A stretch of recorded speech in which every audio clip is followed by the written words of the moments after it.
Why do we need several languages to describe humans going nowhere? It sounds like a joke.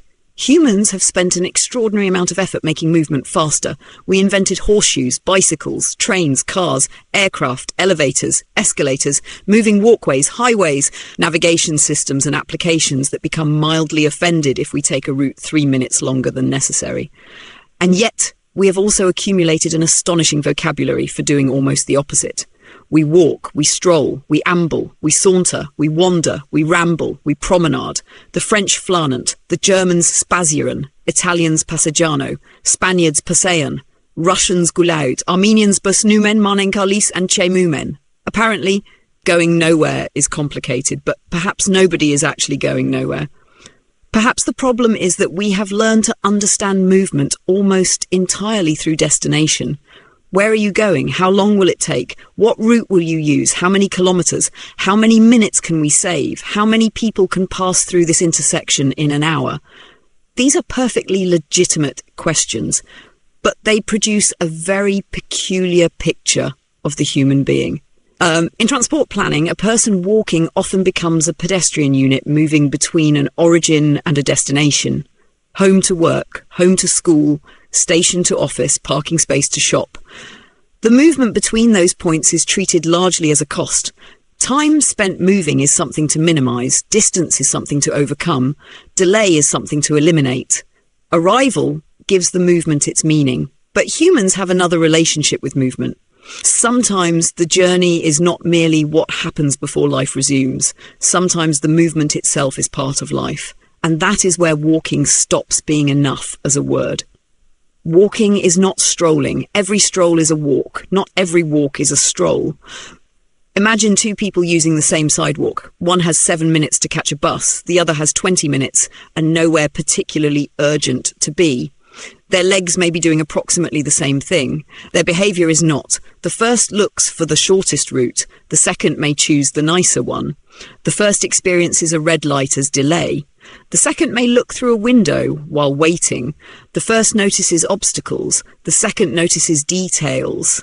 The first is moving towards something. The second is moving among things. Both are walking. Only one is strolling. This distinction immediately appears in English dictionaries. To stroll is not simply to walk. It is to walk slowly or leisurely, usually without urgency and often for pleasure. But English itself is dissatisfied with this definition. It gives us amble, saunter, wander, ramble, meander, promenade. Each shifts the activity slightly. An amble has an easy bodily rhythm. A saunter has a certain manner, sometimes even a hint of self-awareness. Wandering weakens direction. Rambling loosens the route. Promenading makes walking public and often social. So already within English, one mechanical act has fragmented into different human behaviours. That tells us something important. The difference is not primarily speed. You can walk slowly because your knee hurts. You can walk slowly because you are carrying groceries. You can walk slowly because the pavement is covered in ice. None of these necessarily means you are strolling. Strolling changes the purpose of movement. Consider two sentences. I walked to the pharmacy. I went for a stroll. In the first sentence, the pharmacy explains the walk. In the second, the walk explains itself. That tiny grammatical difference contains an entire philosophy of mobility. One activity derives its value from arrival. The other contains value before arrival ever happens. And once we move beyond English, things become considerably more interesting. The French person who looks French gives us Flâner. It is commonly defined as moving around without a fixed goal, following chance, taking pleasure in looking. That last part matters enormously. Looking. The flâneur does not simply travel slowly. The surroundings become part of the activity. A shop window changes the pace. A face catches attention. A side street changes the route. A smell leads somewhere unexpected. An incident interrupts the journey. The city is no longer merely the surface across which movement occurs. It begins participating in the movement. The flâneur is receptive. The route is not completely decided beforehand. The environment can make suggestions. And there is another revealing dimension to flânerie. The word has sometimes carried the negative sense of idling or wasting time. That is fascinating. Why should moving slowly through the world, observing it, count as wasted time? Because industrial and modern societies have become extraordinarily good at assigning moral value to productivity, movement should produce arrival. Time should produce output. Public space should produce consumption. Standing around becomes suspicious. Lingering becomes loitering. Doing nothing becomes a problem. The Flâneur commits a small offence against this logic. He moves without efficiently converting distance into arrival. And yet, he is doing something. He is looking. The German person for whom walking is enough. German gives us Spazieren and Spaziergang. Here again we find leisurely movement, often without a precise destination. But there is a particularly interesting conceptual shift. You can Spazieren gehen. You go walking. For what purpose? To walk. That is an odd activity from the perspective of conventional transport logic. There is no destination waiting at the other end to justify the expenditure of energy. The activity contains its own purpose. We understand this perfectly well in everyday life. We say, I'm going out for a walk. Nobody normally responds, yes, but where exactly are you transporting yourself? We recognise instinctively that some movement is self-justifying. Our planning models are less comfortable with this creature. They are very good at understanding trips. They are less comfortable understanding movement that behaves like an experience. The Italians turn walking into public life. Italian gives us passeggiare, walking slowly for enjoyment, distraction, exercise, often without a precise destination. But the more interesting word may be passeggio. It can describe the walk itself. It can describe the place where such walking happens. And it can describe the social phenomenon of people being out walking. Now, we have moved beyond individual recreation. Walking becomes public life. You see people, people see you. You encounter someone by accident. You exchange 3 words. You continue.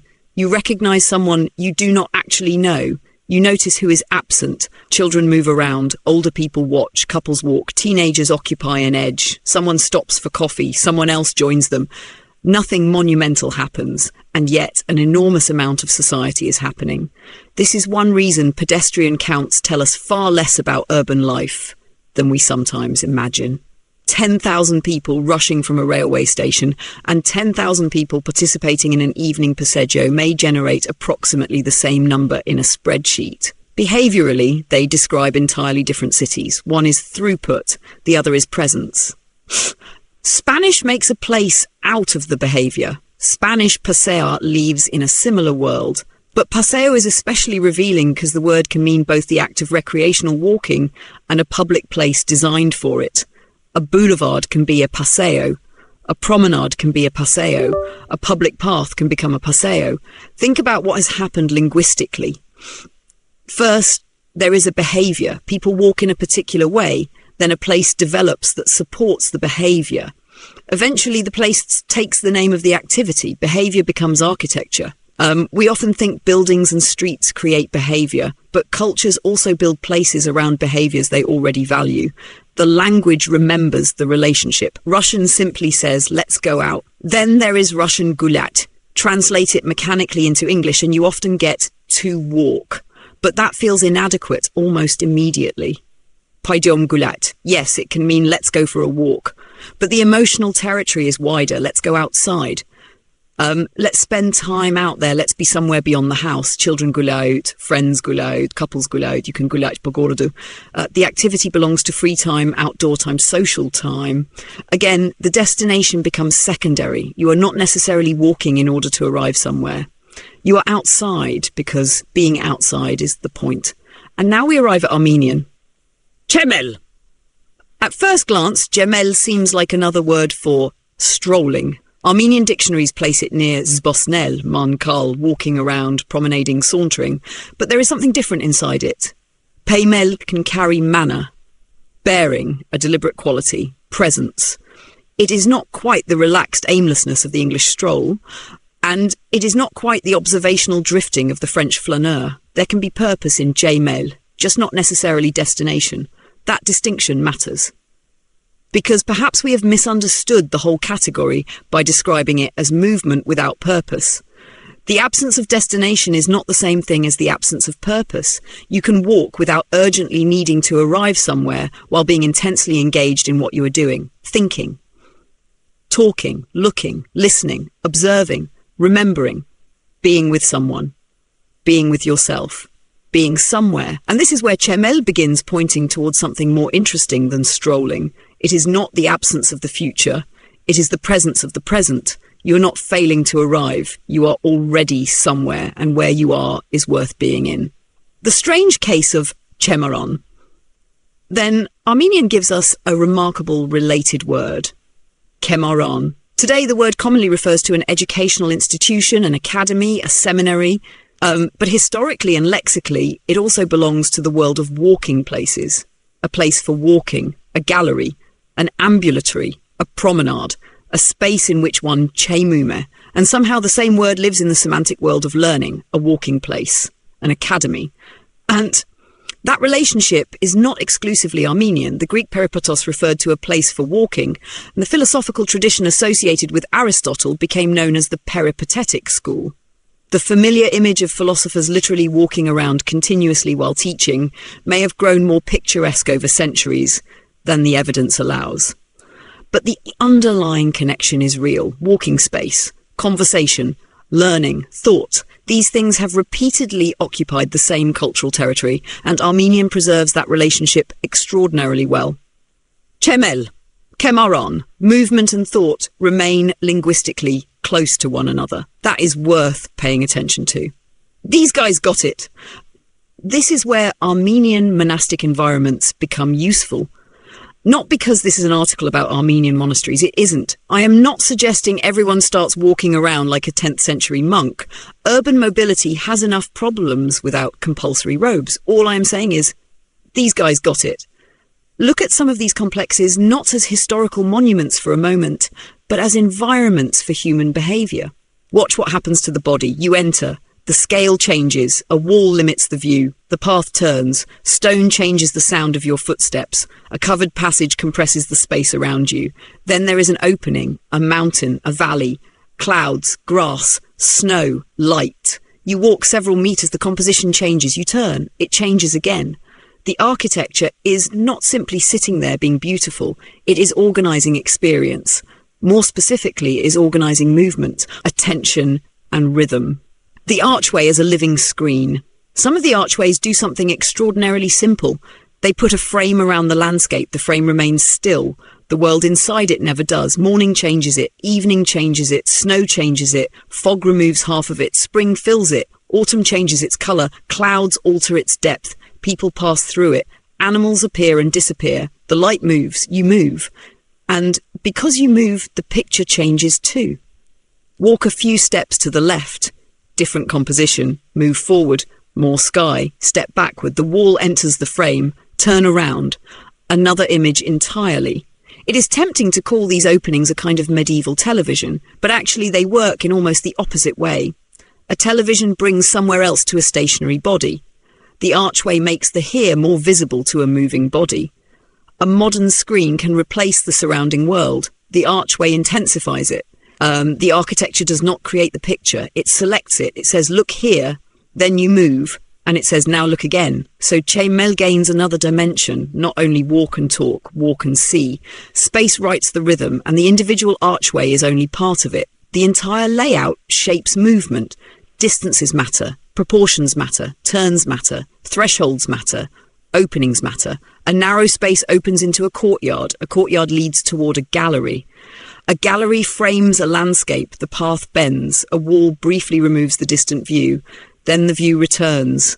Compression, release, pause, movement, turn, conversation, silence, continue. The space dictates rhythm without issuing instructions. There is no sign saying, please walk contemplatively.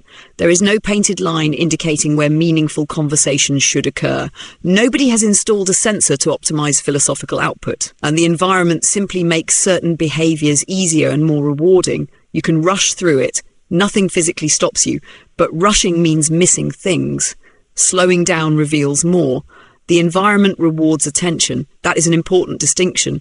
Good environments do not always need to force behaviour. Sometimes they simply make desirable behaviour worthwhile. Ha! The environment participates. This brings us to a larger idea. Walking is something a body does, but Cemel is something that happens between a body and an environment. The person contributes movement. The place contributes invitations. An opening invites looking. A low edge invites sitting. Shade invites stopping. A certain width makes walking beside another person comfortable.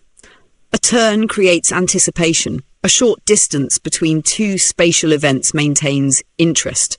An uninterrupted kilometre beside traffic does something very different.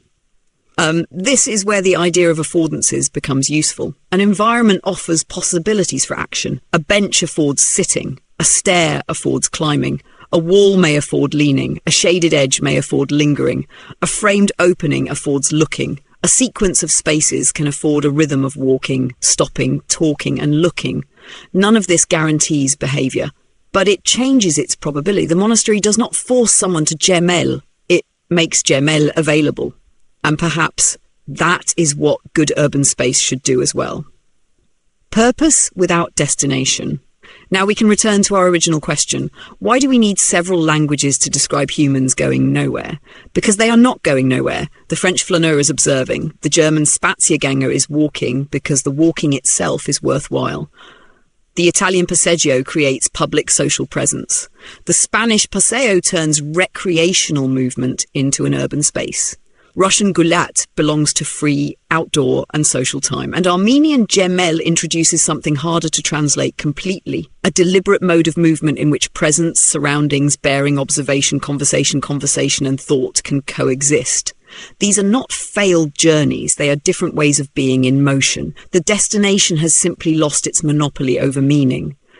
Modern mobility asks, where are you going? Shemel asks, where are you now? Our war against the present. A great deal of contemporary movement is designed around eliminating the present. Navigation gives us the fastest route. Traffic engineering promises shorter travel time. Highways reduce friction. Moving walkways eliminate unnecessary footsteps. Delivery eliminates the trip altogether. Transport economics assigns monetary value to minutes saved. Again, there is nothing inherently wrong with this. If I am trying to catch a flight, I'm not looking for a spiritually enriching 20-minute detour. Sometimes efficiency is exactly what we need. The problem begins when efficiency becomes our only language for movement, because then everything between departure and arrival starts looking like waste. A crossing is delay. A pedestrian in front of the car is delay. A child moving slowly is delay. A conversation is delay. Stopping is delay. The bench contributes nothing to throughput. The tree contributes nothing to capacity. The corner is geometric inconvenience. The view is background. The entire city becomes something we're trying to get through. And then we do something very strange. When we finally have free time, we travel somewhere specifically designed to let us move slowly again. Historic centres, old towns, promenades, waterfronts, parks, mountain villages, markets, pedestrian districts, resorts. We spend money to visit places where we can walk without urgency. Sometimes we even construct shopping centres that imitate old streets so we can stroll inside controlled environments after making real streets unpleasant for strolling. Human civilization has a recurring talent for destroying ordinary pleasures and then reintroducing them as premium experiences. Not everyone gets to stroll. There is also something more serious here. Strolling requires conditions. Not everybody experiences the same street in the same way. A person who feels unsafe cannot easily surrender attention to the environment. A parent with two small children beside fast traffic cannot casually allow the route to unfold according to curiosity. An older person without somewhere to rest experiences distance differently. Someone using a wheelchair experiences every badly designed threshold. A woman who expects harassment may read a supposedly pleasant street very differently from a man who does not. Someone working two jobs may simply lack the temporal freedom to spend 40 minutes going nowhere in particular. There is also a social question. Who is allowed to linger? Who is allowed to sit somewhere without buying anything? Who can wander without looking suspicious? Whose presence is assumed legitimate? Whose presence requires explanation? One person's leisurely lingering can be interpreted as cultured urban life.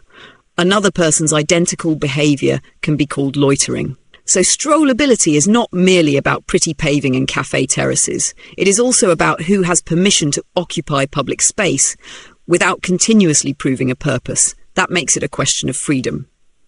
Walkability is necessary. Urban planning has spent decades developing the concept of walkability, and rightly so. Can people walk safely? Are sidewalks continuous? Can you cross the road?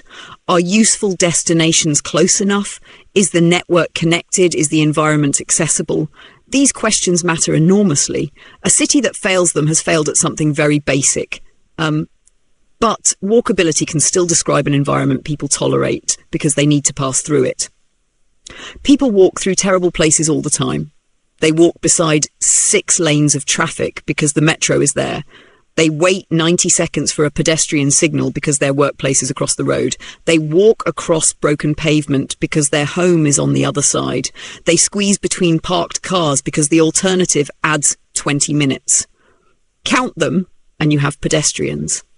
Count enough of them and you may even conclude that the street is successful. But necessity is a very poor measure of quality. That is why strolling gives us another test. A person may walk through a hostile place because they must. They rarely stroll through it. Strolling is more demanding. The stroller voluntarily remains exposed to the environment longer than strictly necessary. Think about what that means. They take the longer route. They slow down. They stop. They look. They turn. They allow someone else to interrupt their journey. They return to the same place without needing anything from it. From a transport efficiency perspective, this is almost comically irrational. From the perspective of urban life, it may be one of the strongest compliment a place can receive. From walkability to strollability. So perhaps we need another word, strollability, not instead of walkability.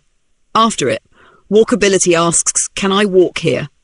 Strollability asks, do I want to keep walking once I am here? Those are completely different standards.